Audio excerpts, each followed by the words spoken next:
Koli TV, c'est ça. Quand nous avons dit aéroport aéroport donc quoi demain ko Saiger on est joué samedi le 28 décembre ça la jabi donc on doit maison de la Kéti du Sec. Mais avant tout d'abord oyi bawang exigé oyi bawang donc kaw sari o yalti aéroport mais ne pas demo pour ça la jabi et samedi allez-y mayeso OK.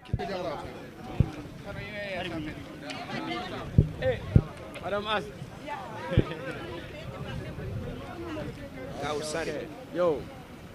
Voilà, haray on andi ko mi wolen wolande kon ko kawsari mi woltande ne moƴƴa kanko woltande moƴƴa ko honɗum kawsari non ɗo gandi sari je ɗen bonka burure quoi donc ɗo gandum ɗon ko kanko woni joanden samedi le 28 salla jaaɓi décembre contre wata maison de la culture Douta Sec hiɗo gandi noon ko wowi kon passé pas la première fois mo warde Sénégal pour la deuxième fois kawsari assalamu aleykum. Assalamu aleykum fono salmina no martude jang alhamdulillah ko ande wiyete honno hande ko nyalande ne tawata on tigi hewti fi concert mo tawata on ko le 28 décembre haray machallah le 28 décembre honto Douta Sec haray fono noddita comme l'année passée e ngal do non mi arno do la fois dernière mi yido nanyange o grande do et on avait fait une vidéo mi inni la yeyi cippingol dongal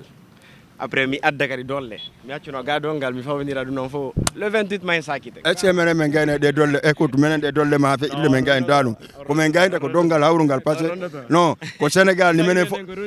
gayoji di ronda menen Sénégal fo no change mais wala fe do men la dolle problème dolle bagage fo no change mais mi sikkitum konto irudani ni ko Paris non non la iri do Nantes har la marathon événement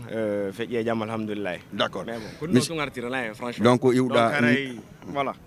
samedi dans le 28 haray ko honɗum maranɗa famɓe ɓen par ce que jama no wulude fi paykun kawsari ha fe itami famali kawsari ko ɗum inti kawsari quoi pourquoi kawsari haray mi sikki to notable ɓen kamɓe ɓe andi ko ɗum woni kawsari non minen mi anda andi ka nder guiem ngayuji no ton woɓɓe noyniti ngayu woɓɓe noyniti ataba woɓɓe noyniti piiji ɗin fof voilà merci nangue voilà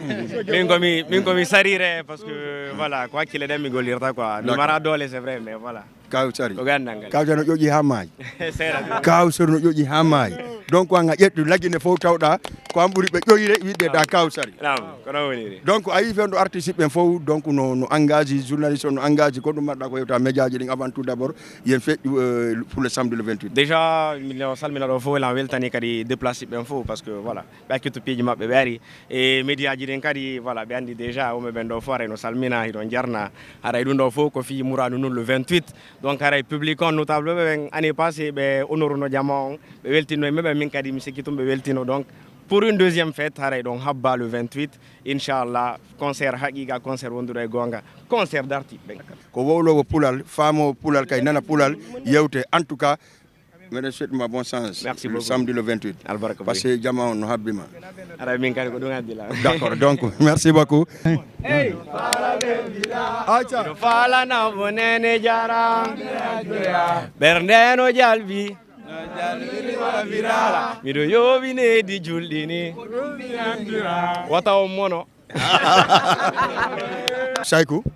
haray jama yi paykon kon wiida aray kon kawsari andi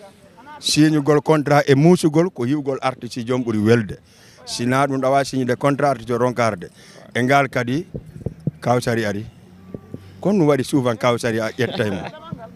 allo assalamu aleykum on jarama de onon ɗi e média ji on ɗiɗo fof aray hande ko no woni li no jigueɓe la wiir noon striker ko mi wirta noon fof striker c'est à vie donc on reste notable à vie et striker il serait là inchallah chaque année tant que le notable de Dakar lui demande et il faut le dire et habbe seeɗa on andi au 28 ɗo koko habbano depuis 1 an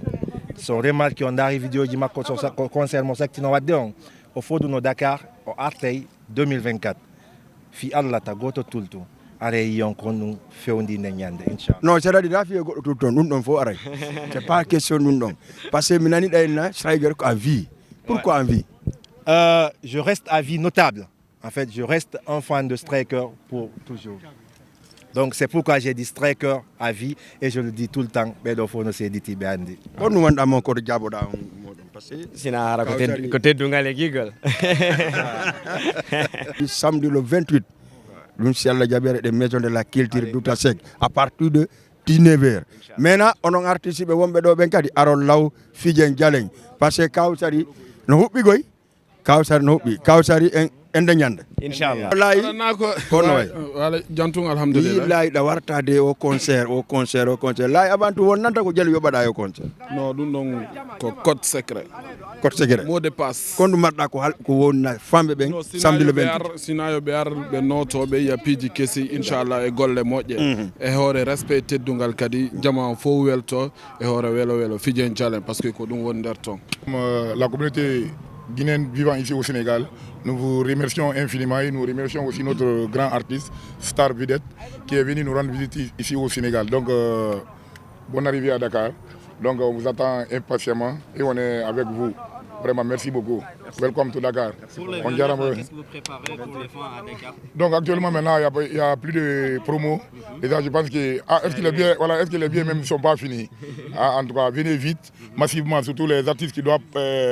passer les premières parties, ils doivent être là à l'heure pour ne pas vraiment se sentir frustré. Parce que l'artiste est programmé. Quand il est l'heure, il est l'heure. Ok, merci beaucoup. Et on vous remercie infiniment, les médias aussi. Merci. Shogop. On y va.